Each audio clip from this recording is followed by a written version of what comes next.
d'abord bi avant mbir mi di tàmbalu dama feebaroon xam naa ne ñu bëri jaaxal na leen commencement démarrage combat bi kenn déggul Farba Ngom dama feebaroon feebar laa amoon feebar bu jantal mooy corona dafa nekk feebar bu mode moo nekk à la mode koo xam ne day dal président de la république koo xam ne moo ëpp moyen pour mën a faju ci àdduna di dal premier ministre di dal ministre di dal ku nekk wax dëgg yàlla nag bu la dalee dafa nekk feebar bu nekk moo nekk à la mode. Sonko musi fu nekk opposant danga may déglu am na ñoo xam ne da ngeen may bàyyi li may wax dama koy assumer question yi ngeen may posé dinaa dugg ci débat bi au fond ndax li may wax ragaluma ko menace de mort ay toj sama kër bi may jël sama combat politique sama baay mi nga xam ne yal na ko yàlla yërëm moom moo ma ne ñaar jomb la len bul war jamais Macky Sall ci sa àdduna sama papa moo ma ko wax comme engagé nga mais li ci des nag mbirum politique lépp a ngi si biir. Diaspora foot partout onon fof oɗon nodda ɗo janggo inchallah avec des brassards rouges comme je l'ai fait son jiiɗi mbaɗon banderolage rouge comme je l'ai fait donc pour montrer notre mécontentement wonde nos politiciens là ils nous ont trahis le président Macky Sall il nous a trahis donc c'était wona normal keɗen jaɓɓoroɓe ɗo henna e buubaji keɗen jaɓɓoroɓe ɗo kelle keɗen jaɓɓoroɓe ɗo e gulali e kirjinali e wiideɓe soɓe kaali ɓe jaɓa o janggo ala sa haali jaɓa ɗo ko minen kalata janggo jaɓe donc du coup oɗon nodda onon kala e keewal oɗon nodda e peewal ɗo e cuuɗi meɗen Wourossogui janggo so tawi hawre welede Allah nde taw noon maɓe ndentu toon to Matam to aɓe mbi aɓe nodda Fuutankoɓe ndeɓe jiino ponno yiide Fuutankoɓe ɗe ɓe jaani ɗumen ndeɓe ponno haaldude Fuutankoɓe ɗe ɓe kaldani munen ko joni weeli arde enen yettone haalde Fuutankoɓe mais Fouta en a marre où est notre université où est notre hôpital digne de son nom on a que ce petit hôpital là hôpital de Wourossogui mal équipé où est l'électrification rurale où est des forages des villages ɗi ganduɗa neɗɗo ngala hay ndiyam koɗo nden an holto mbaɗa wadde imaginer mayɗo maayo ronke dañde hay ndiyam ko lodira est ce que ɗum haqqille hande ne jaɓa ɗum on est au 21e siècle donc c'est le moment ou jamais Fuutankoɓe il faut pinen il faut pamen il faut ganden il faut kadi jencinen koye meɗen wonde ñalawma hande o walla ñalawma janggo o inchallahu rabbi eɗen poti jippaɗo e nder Wourossogui kollenɓe mécontentement meɗen kollenɓe ils ne sont pas souhaité la bienvenue bien vrai koko enen ndendi Fouta kono fodde wondede Fouta nde koye mabɓe kokkuɗen onon guitte carte men dokkuɗen ɓe beela on yii 54 milliards ko Macky waɗi débloqué région de Matam hay goto ala hen région Tambacounda hay goto ala hen penale ɓoɗe kono yayi tan han kadi ha campagne heewi ɓe jippo sirde tere ɓe cooda yimɓe temen nayyi ɓe ndono yimɓeɓe ɓe nawa ɗumen koɓe gollata ko hay batte min jaadani hen min tampi jeune uji ɗi tampi soɓe jeeyi ɓe gullito Macky Sall soɓe keeɓi mbaɗa poche uji mabɓe min jeyata donc nous ne sommes pas dedans min jalti hen han kadi ha laaɓi joni noon yo sukaɓe Fuutankoɓe fof jalti e nena nder ɗo e kala pour Wourossogui ɗo miɗen kaasa droit amen ɗum noon on calminama on jettama on jurama kala bawɗo yo jippo politique dafa am yoon réew dafa am nu muy doxee du sa kër baay du sa kër maam moomoo ko Macky Sall mii président de la république yor doole réew mi yor pouvoir yor état chef suprême des armées police armée gendarmerie du lu ko neex lay doxal kat y a des procédures yow mi nga xam ne benn expérience ci wàllu état mu soo koo am laa la wax benn expérience ci wàllu état nga bëgg naan da ngay jaaxal réew mi fan nga jëm foo jëm manifestation am nga jël ay conférence de presse xam nga lan la dafa garaaw débat bi daa bëgg ñu fàtte viol bi ñu fàtte ko suul ko enterré ko moo tax muy jël ay kàddu di interpeller président ay complot la Macky Sall ko def fàtte na li nga xam ne waxoon na ko fii te dinaa ko génne moom moo ne woon nga jël say tuuki duuna def ko ba pare nga naan ay complot politique la mu ngi nii dinaa ko génne moo waxoon ci débat am xam nga moom day comme wax day gudd day wax dara fàtte ne sax waxul ne lii looloy problème bi day jël 2 heures de temps di wax booy wax 2 heures de temps la plupart nga jël rek di wax doo tiim fen nekkoo géwél ni ñun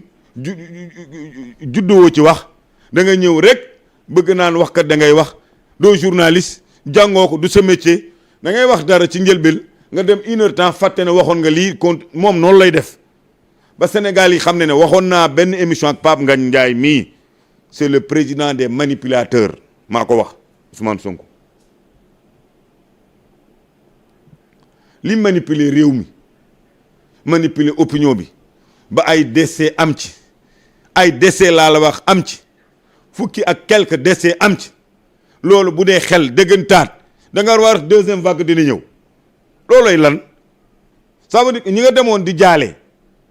loolu dundoo ko métit boobu dundoo ko ay Auchan yu ñu toj ay station ak magasin ñoo xam ne gis naa ni ay nit ay femmes yoroon seeni boutique tey jamono juñ toll nii bu fin du mois jotee du ñu am lu ñu fay luwaas yooyu mbir boo ko dundee nga nekk sénégalais am nga ay ambition nga naan da ngay jiite réew jël ay kaddu au lieu que ngay masawu réew mi nga naan ni président la amee doole ci état wàññi ay teggi tànkam ci lépp ndax kilifa diine jox na leen cër jox na leen wormaal ñoom ñu jël kaddu wax yow nga jëlaat au lieu ngay sóoraale li kilifa diine woote apaisement ci biir réew ak ñenn ci société civile yi ak li sénégalais yi dundoon ci jamono yooyu station yi jaayul ñun ñoo xam ne waroon nañu xëy seen bureau doxuñu ay fan yoo xam ne foo génne dañ naan dañuy toj ay oto di def lii ak di def lii Sénégal réew mi am jour de blocage yoo xam ne c'est des pertes de milliards xooloo image réew mi ndax bëgg ngaa jiitee réew rek di sacrifier Sénégal ci ay déclaration de yoo xam ne yoo yaa xam loo def su bëggoon lu leer laa la wax ñaar dina ko def kat bi muy dem di marché wu yóbbaale jabaram bi muy dem di marché wu yóbbaale garde corps mu xam fi mu ne mais yóbbaale yow garde corps ñi lay aar sa sécurité yóbbaale woo sa soxna yaa yóbbu sa engagement bopp loolu dafa garaaw te ak liñ ko waxal yóbbaale na ay pistolet lépp dañ ko waxal xam nga man xaw ma dégg la wala du dëgg mais ñoom ñoo ko waxal su bëggoon lu leer doo bàyyi sa jabar kër bàyyi sa garde corps kër taal sa oto guddi dem di naan da ngay maase wu ba pare di naan damay laaj ci sëriñ sama fii day metti demoon naa ci kii 200 000 la may fay ak a mën a manipuler mais ça c'est grave ni créer ay faux débat yoo xam ne et puis ñuy croire que ne mbir mi nga xam ne mooy réseaux sociaux yi 1 2 3 ñu menacer la mort journalistes yi am na ñu ci dund ci yéen dem ay organe de presse di ko toj Macky Sall mii jiitee réew nekk président de la République luñ koy wax ci réseaux sociaux luñ koy wax ci presse bi te mu munoon ci benn 24 heures dàqal ko mu bàyyi pour liberté de presse ñu bàyyi presse bi wax ñu bàyyi réew mi nekk réew mu démocratie yow nga naan amoo benn expérience lu dul nekk syndicat saa yu ñu defee lotissement génnee ci quelques parcelles jox la ci nga dem jaay ko ak yeneen yooyu moo nekk sa doxalin ñu toll diggante ci biir réew amoo benn expérience ci wàllu état Sénégal yi laay waxal gis ngeen ministre bu ñu jël responsabilité bu toll ministre te amul jaar-jaar pour am expérience la plupart du génne ay résultats waxuma la nag jiite réew chef de l'état président de la république Ousmane Sonko néew ma la bul am ambition mais waxtaanal ak sa bopp nag yaa demoon marché bu àndoo ak sa jabar àndoo ak sa garde corps bul sacrifier réew mi te réew mi réew ñaan la ñi fi suñu maam yi baax yi fi nekkoon liñ fi ñaan maam Alaaji Malick maam Serigne Touba Cheikh al Islam Boukounta Ndiassane Seydina Issa Laye Canaba Seydou Nour Cheikh Omar Thierno Mountaga Thierno Bachir Tall bu Louga Thierno Ahmad Tidiane Ba bu Medina Gounass su ma limee juum ñii liñ fi ñaan ci biir réew mi ku bëgg a yóbbu réew mi ci ay problème billaay wallaay problème ci sa kaw lay këpp mais c'est que mais lan mooy rôle yoon kay mooy def liggéeyam Macky Sall mii nekk tey président de la république demul wuyu police ndax dem na wala demul est-ce que bi mu demee dafa nekk ba guddi ñibbiwaat man mii di wax ak yéen dem naa wuyu police man dem naa wuyu gendarmerie dem naa wuyu police ban mbooloo laa yóbbu lu tax loolu dama xamutoon sax liñ ma woowee mais moom xam ne liñ ko woowee ndax plainte bi du man maa ko déposé du nguur gi du xaalis du leneen du détournement deniers publics du fonds état lii problème mu privé la xam ne liñ ko woowee def ay conférence de presse di wax di manipuler opinion ba fàtte ni li nga waxoon da ngay après da ngay jaaxle yeneen kàddu yi boo ko déggee da ngay foog ne kii xanaa amul ambition bëgg ñu nëbb affaire bi nga xam ne demoon na marché bu jur leneen demoon na def ko loolu la ñu wax. man mënuma wax le procès parce que du ma justice loolu rôle justice la mais dama ne ku ñu woo ci biir yoon Idrissa Seck wax na ko woo nañ ko moom Ablaye Wade mi ñaata yoon lañ ko woo donc da ngay dem wuyu nga jël kàddu di naan deuxième vague looloo gën a garaaw xanaa xamoo ni lii amoon ci bu njëkk manipuler opinion bi lii xew-xew bi gën a garaaw mooy di naan deuxième vague mooy am deuxième vague c'est-à-dire on aura 20 quelques morts. nee naa la kàddu yu muy yëkkati xam nga am na ñu ko conseillé mais moom yaakaar naa na xoolaat boppam bu baax il faut qu'on regarde bu baax nanuñu gas bu dee conseil nañ la na nga wàññi wax nga xëyaat ni naan deuxième vague on a 10 morts et quelques ci ay yëngu-yëngu Sénégal amoon nga naan encore deuxième vague c'est-à-dire y aura 20 quelques morts sa benn mbokk nekku ci mi nga xam ne da nga bokk ak moom deret mun nga bokk ak moom gox mun nga bokk ak moom diwaan mais bokku leen deret looloo waral ngay xalaat loolu xaw ma doomu aadama boo xam ne yàlla abal na xel nan la ay mbir di xewee mu nekk ay yëngu-yëngu ba ay bakkan rocc nga naan deuxième vague dina am bi muy wax loolu sax mesuré wul kàddu yi nee naa la wax ju bëri gi mooy tax day wax dara ba pare fàtte ne lii waxoon na ko. tomi nan neɗɗo no wiye en oɗo ga bisiidi komin yeddodirɓe ɗo en gonani e manda ɗiɗaɓa gonɗen koye manda gadana constitution leydi ndi wi ka mandaji ɗiɗi ɗi duuɓi joyi tegodirɗi o woni gadanamo duuɓi joyi oya ko duuɓi jeeɗiɗi de conseil constitutionnel o windi ɗo wi miɗa yiɗi oɗo manda waɗe hen ɓe mbi ko wawa won wona kam sali ko constitution leydi ndi sali pour ka ɓe kulɓin en eɗen kulu ha laamu sa nangi nangu atiiɗo so ɓoccitima doga oto goppede oto hay goto nannu one e manda gadana oɗo woni manda men gadana mo duuɓi joyi oyo kam en gar pour waylude en mbiɓe beele omo jeeye hen conseil constitutionnel wi ɗum o wawa hen jeeyede wona kam wi noon ɓaaro windi ɓe jaɓani holko mbatten goɗɗum keɓenɗen mbiye ɓe kay mbi ɓe dillinan leydi ndi to ɓe dillini jalli ɗum jaasiji enen kulaji ɓuul maɓɓe ɓe kuli ɓuul wota hay goto nannu on e on débat somo yonti en darota dadaɗen o heɓa manda goɗɗo somo yaha o ƴeewa wan Ablaye Daouda Diallo joƴƴina kaddu yu Aliou Sow yëkkati kaddu yu grave la yu dangereux la yoo xam ne si réew nit ñi waruñu ko yëkkati waa mouvance bi def nañu communiqué ñaawlu ko waaye communiqué bi dafa timide mooy lu ñu waroon wax ak mesure ñu waroon jël defuñu ko si fait boo xam ne dafa grave dafa dangereux pour suñu république. Parce que l'article 19 de notre règlement intérieur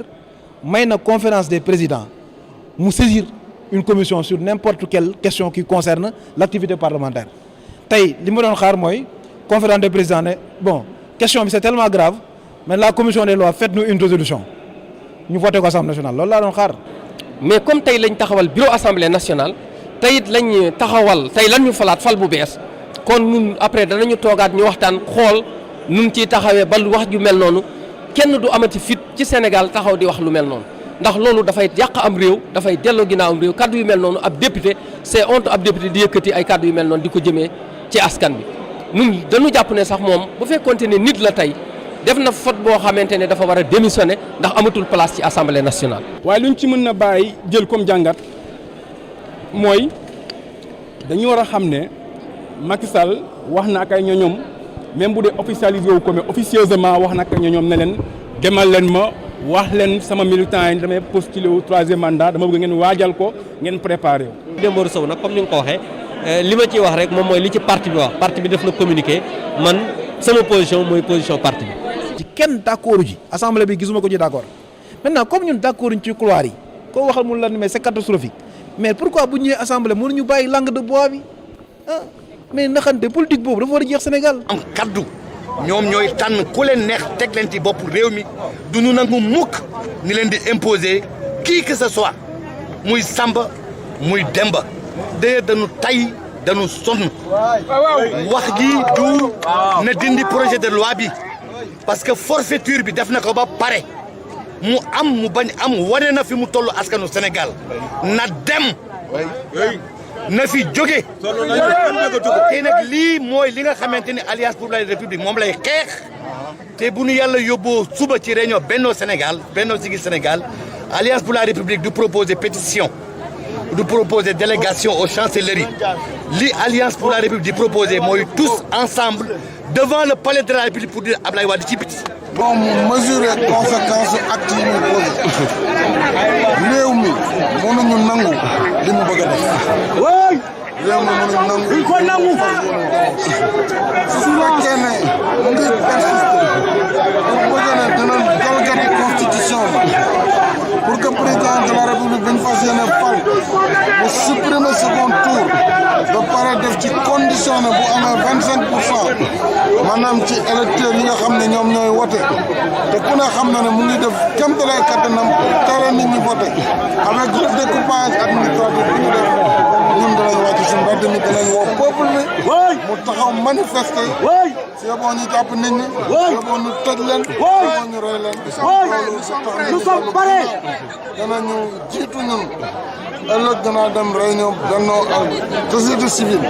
li wóor mooy le peuple sénégalais sera dans la rue et n'acceptera pas de forfaiture et nous sommes prêts à payer. loolu dafa am solo nga def say tuuki duuna ba pare yaa ko wax nga ñëwaat di naan def say kii tuuki duuna ba pare ay montage la ay complot politique la te fekk yaa ko def moo ko wax bi muy wax loolu xalaatu na lii dina ko daal. pour wax ne réew mi ku ci noppi ngay sëriñ ngay borom dëkk ngay kilifa ak fu sa kilifteef mun a yem da nga am lanteeg sa ñoñ ndax ñu ngi fiy def loo xam ne du dëgg duwul yoon ñu yëkkati dajale jox la pouvoir boobu ku la neex tëj ku la neex nga jàpp ak num la neexee xam ngeen ne li Macky Sall di def du dëgg guddi du dëgg bëccëg nañ ko wax ca kaw billaahi suñ ko waxul dañ ko rëccu wallahi buñ ko waxul dañ ko rëccu maa waxoon juróomi at maa ko tekki sénégalais yi lu leen neex xam naa leen gëmuñu dara il faut que ñu weddi ko lépp lu mu waxoon teppi na ko maa waxoon ne constitution bi kenn dootu ko laal constitution bi maa ngi wax ne parrainage moom lay taxawee nga xam ne danañ dem ba candidat bu nekk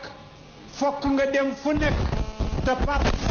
constitution ba waxoon yépp danañ ko daj di ñëwaat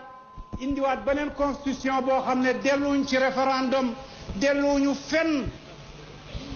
lu mooy assemblée boo xam ne am nga fa majorité loo bëgg mu defal la du dëgg du yoon duul lañ waxoon ak moom duul engagement boobu jëloon duul dëgg du yoon moo engagé woon ni dana respecter constitution bi te kenn du ko nekk di ko jaxaseek di ko wëlbatin wala neexee lii moo taxoon ñu jëlee fi Abdoulaye Wade mooy taxawoon ne danaa defaat constitution bi noo xam ne sama doom dana mën a toog ñu bañal ko ba tëdd ci suuf lii wax boo xam ne Abdoulaye Wade am na nu mu ko waxe woon yeggul ci fi ko Macky waxoon moo taxoon ñu jëlee ko fi waaye ñëpp a ngi noppi ba waxee ñu ne lim def ci kër sëriñ si jumaa yi kër yi waaye billaahi na daaj ji mboolem jumaa yeeg kër yi te bàyyee ñu gëm yàlla bàyyee ñu wax dëgg ana lan mooy tabax ana lan mooy tabax ana lan mooy infrastructure boo xamee ne kii lu mu wax suba ba ngoon su ñëwee jaar faneen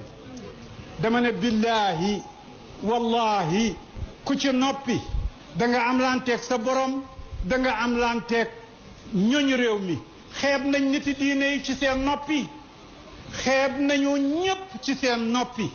réew mi yépp nag ñu daan yëngatu di génn di manifester léegi lépp a ngi ne tekk ñëpp a ngi ne tekk ak jom mi jaru ko leneen jaru ko la nga daan gis du dëgg boo ko gisaatee nekkul dëgg ne lu nekkul dëgg laay xeex waaye xeexu moon Ablaye Wade xeexu moon Abdou Diouf xeexu moon keneen àndu moon ak Macky ñàkkuma ànd ak keneen waaye nag loo xam ne lu watt lu ne dang la maa ko wax maa waxoon wàqet muy benn constitution bi danaa ko dajji la ca nekkoon ma def leneen muy ñaar danaa jël ku mel ni Khalifa Sall ma jàpp ko pour des raisons politiques muy ñett wax naa keroog ne man droit laa jàng xam naa nan la ñuy àttee même bu fekkee délit bi existé na li may wax juriste yaa ngi may dégg même bu délit bi existé circonstance atténuante existé na mënoo ko caa tëj ndax lu mu fi fekkoon la ñu koy doxee Mamadou Diop seede na ko ñépp seede nañ ko li mu fi fekkoon nag muy pratique ba bu juge bi ne bu illicite la dafay nangu ne intention amu fa amoon intention de frauder te bu boobaa c'est une circonstance atténuante ñi jàng droit yépp xam nañ ne en matière pénale dafa am des circonstances aggravantes am des circonstances atténuantes kon nag loolu laa bëggoon a jeexalee pour ñu xam ne réew mi l'islam moo leen ñor l'islam nag ay doxalin la al amru bil maarufi wa nahyu anil munkar al maaruf nag mooy liñ juboo ba taxaw jël engagement bi mooy al maaruf al munkar mooy safaanam li Macky Sall di def munkar la li Macky Sall di def munkar la moo waxoon juróomi at wax ko ca France wax ko fu nekk mu ne mujj gi mu ne constitution bi mayu ma ko te boobu nga xamoon ne constitution bi mayu la ko xam nga lii mooy wax caaxaan dëgg ak yëpp sénégalais yi taxaw constitution yow yaa ne woon kenn du ko laal keroog man ak moom ñoo taxaw ci kanam place de l'indépendance ak Moustapha Niass ak Tanor ca suba ba le 23 juin man maa fa njëkk man ak ñëpp ñu taxawandal ñoom ne leen lii du fa am taxaw di ci xeex suba ba ngoon nga taxawaat tey ne danaa tripoter loolu nga xam ne mooy constitution kon daf ñoo yàpp loolu nag mooy munkar te képp ku ko seetaan da nga ci am lanteeg yàlla képp ku ko seetaan da nga ci am lanteeg réew mi ndax nag réew mi ñu ngi noppi ñu ngi def lu nekk waaye xam nañ lu dul dëgg de sama doom bu ndaw léegi bi ñuy waxtaan ba mu yàgg rek mu ne Macky Sall biñ ko jàppee pour dégager benn adversaire pour toog xale bu ndaw di ko wax xale bu ndaw tey boo ko laajee lu tax ñu jàpp Khalifa Sall mu ne li tax ñu jàpp ko mooy dafa bëggu dégg nga Macky Sall moo bëgg a falu te xam ne bu fa nekkee daf koy gêner ci faloom bi xale bi gën a tuuti wallahi ab xale bu innocent moo ko doon wax léegi bi nga xam ne ni maa ngi ñëw ma ne lii de weesu na dëgg ndax xale moom ku innocent la mag mënoon na ko wax sax nga ne ko yow dafa am ko foofa kon nag loolu ci li may fàttali fii la gannaaw bu ma leen fàttalee yépp nag ci bunti amru bil maaruf wa nahyu anil munkar billahi wallahi mosuma xam ne caisse d'avance am na ci mairie Dakar mosuma koo xam mosuma xam ne xew yi ma daan def ak nimbaree waaye mosuma xam ne foofa war nga faa dem bañ mun la caa sompal nga def ci sa xew